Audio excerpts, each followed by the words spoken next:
Ooh-wee! Welcome back to the channel. It's the boy, Ralph K, Panda Arts Company. Today we're gonna talk about some of the artwork. Now I started Panda Arts Co. from another brand that I used to run. It was called Psycho Panda. I started not to tell anyone that, but that was the name of it. I actually had a couple pop-up shops in the Nordstrom. I had a bunch of different movements going on. The brand was in its little tween stage of taking off and not taking off. I really didn't put all I wanted to in it because I had a little weird connotation about the term psycho. I really did. Like, it was bothering me sometimes, and I was like, I had a comic book story attached to it, which I still want to finish anyway for Panda Arts Co. But nevertheless, that's where it was. Now, when I started Panda Arts Company, the first thing I wanted to do was create artwork. So that's what I did. Let's take a look at some of the art I've created so far that I do plan on offering for sale, and I'll let you know at some point when it's on my website. It might even be tomorrow. So you see the sign, Panda Arts Co. I actually just came up with this billboard, actually with stuff I got from Hobby Lobby.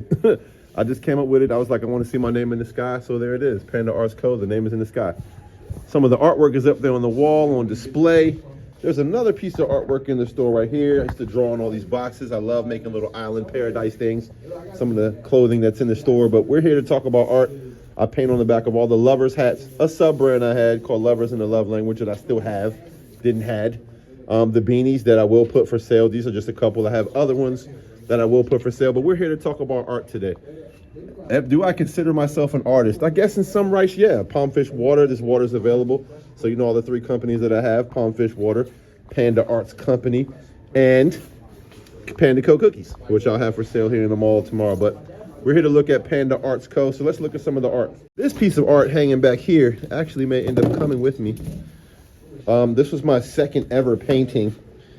Painted this and kind of was trying to get a feel for how paints go together, how they overlap, what's the different things that are involved in making a painting.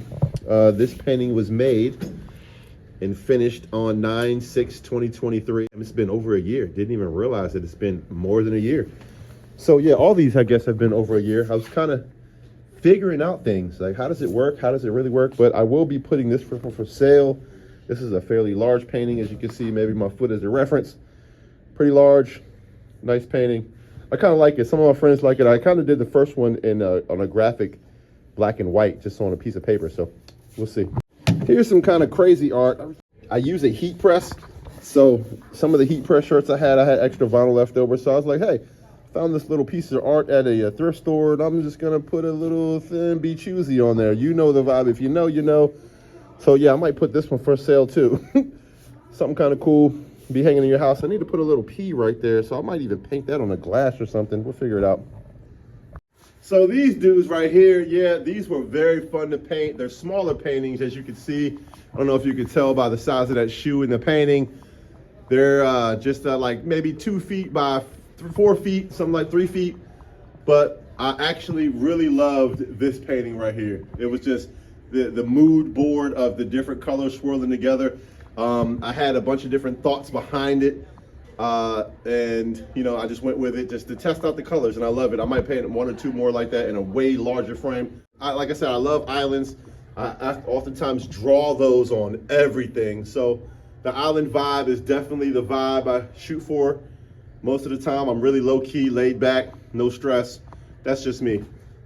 Now, this colorway actually had me like, I have to have another huge painting like this. These 3 were all done on really small boards so that I could get a feel for what it's like to paint. But I definitely want to put them on much larger platforms. So something like, you know, the size of this whole area. That would be kind of cool. As you see, I gave them all names and when they were created. This is the cachet, another French term for hidden. So the value of this, that price might go up just a little bit as I've just created a little bit of interest. So we'll see. That was the 3rd painting. You can see the date that I painted it on. That painting was done, if it'll allow the focus to settle, 8/6/23. So yeah, again, over a year old. There's a lot of gloss on it. Really dope.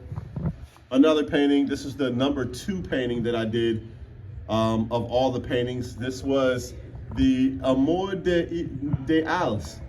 Amor de Alice. Yeah, my French is terrible. Again, this was finished a month later. So 9/3/23. Again, I love all the island vibe. I gave all of these first collection of paintings French names. I kind of just went with it. I also branded all of them with the letter P so that people will know that they were mine. This particular one I call the Maison Dorée. Again, very sleek, very handmade sign, nothing crazy over the top. I oftentimes like organic feel. And the Maison Dorée was a very nice, I love the sheen. If you see this in person, it looks much, much different in person than it does on the camera. The Maison Dorée, again, finished around the same time. I often worked on most of them at the same time, as I found out some painters do. So yeah, often worked on multiple pieces just so I wouldn't A, waste the paint, it dries and you put several in a cup. B, I just kind of was getting a feel. Let me get a feel for how it works, and I kind of got a thirst for it. I'm busy doing a lot of things, but I want to do more artwork. I definitely want to do more paintings. I want to learn art history is another thing that is very, very important. Understanding what paintings sold and why, and to learn what period people were in when they painted it. People don't really know about the art world because it's kind of so vague. But some of the pieces that are really valued came from, you know, weird circumstances, like, you know, Van Gogh's mother. They said he was crazy because he was artistic, essentially, and they threw him in a home. And he wasn't crazy. He just needed a little more guidance, but he oftentimes painted these brilliant pieces, and they captured most of them while he was in asylum. It was crazy. Let me see. Let's go to my very first piece ever. This was my very first piece. This is the Pride and Joy. This is it's a bigger one. I'll actually put the size on the screen. I have it listed. But this painting is the premiere, the La Premiere. This was the very first painting. I finished it in September 3rd, 2023 last year. As you see, it's painting number 1. This one has the best vibe of all the paintings by far. Like, it's not even close. Like, I love everything about it. I'm gonna paint several more in this type of feel with the different layers. There's a lot of gloss, but I did really color blocking is really peculiar. Something that gives you a vibe of just a friendly, playful nature. So La Premiere, very first painting, loved it. Also did these paintings right here. These I don't want to call them paintings because they're not paintings. These are actually colored markers that I did. You see the Lovers brand. This is done before I even made the brand. I call it Lovers LLC. But the LVRS in all caps with vines growing around it. Just something cool. I kind of like this one. It wasn't really a painting for sale, although I got a couple weird offers for it. I was kind of like, I don't know what I want to do with it yet, so let me just hold tight.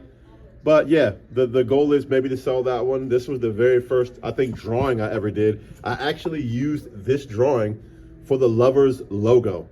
Literally, it came, I took a picture of this, put it in the computer, and this is the artwork. And it was my very first time ever drawing anything like that. I just kind of winged it. I'm like, I didn't know I was an artist, but yeah, it's a little glare, but you can see Lovers in the love language. Really primitive, not necessarily art skills, I would say, but yeah. So, some people asked me some time ago, do you consider yourself an artist? And at first I was like, no, but I've met a couple of different brand owners, some really big brand owners, and they're like, dude, you make artwork. You drew on clothing. You design all of these different aspects using computers. This is a brand I never released called Palm Wami. I just kind of like the jacket, so I wear it all the time. It stands for putting our money where our mouth is. That's what I plan to do. I plan to say something and do it, whether you're running, jumping, competing, whatever the case. But yeah, today's post is about artwork. You know, the art scene is heavy. People are like, well, art doesn't really pay. Let me show you a reason why it does pay. Let me show you some other artists. This artist goes by the name of Nigo. He had a brand called A Bathing Ape, which he recently sold. Not a lot of people know that, but he even put the tag, a woven tag, on the brand. This whole thing is artwork, and it paid him a handsome salary. People never really know that a bathing ape, the name A Bathing Ape, The original brand name is A Bathing Ape in Lukewarm Water, LLC. Now, a bathing ape in the Japanese culture, to my understanding, I hope anybody Japanese could please confirm this, because this is just what I've heard, is that, you know, the richer guys that are sitting into the bathhouses with the money, they're bathing apes. So that's where he kind of got this insignia from, and he shortened it to A Bathing Ape to Bape. So that's again an artist doing artistic things. Another way that art has impacted our society. This right here comes from the Flying Tiger. This is a warplane. Now that warplane produced these images on the side of its bombers and its fighter jets that could identify it. This is probably one of the most popular pieces of art in all the world, and it went on the side of a plane. So someone tells you your art doesn't sell, tell them they're lying. They don't know. Another art installment, Spider. Look at the different art plays on the same branded thing. Art, someone had to design this. This is artwork, all art. So yeah, art pays, stay tuned. I will have some of the artwork available for sale on my website, Panda Arts Co. If you're not familiar, go check it out. I think I only have just one item for sale on there right now, only because I give most of the precedence to everything that was in the store. I used to have, 50 items on there for sale. But I'm hoping that people will continue to shop once I start posting new items, and we'll go from there. Like, subscribe, comment, holla at your boy.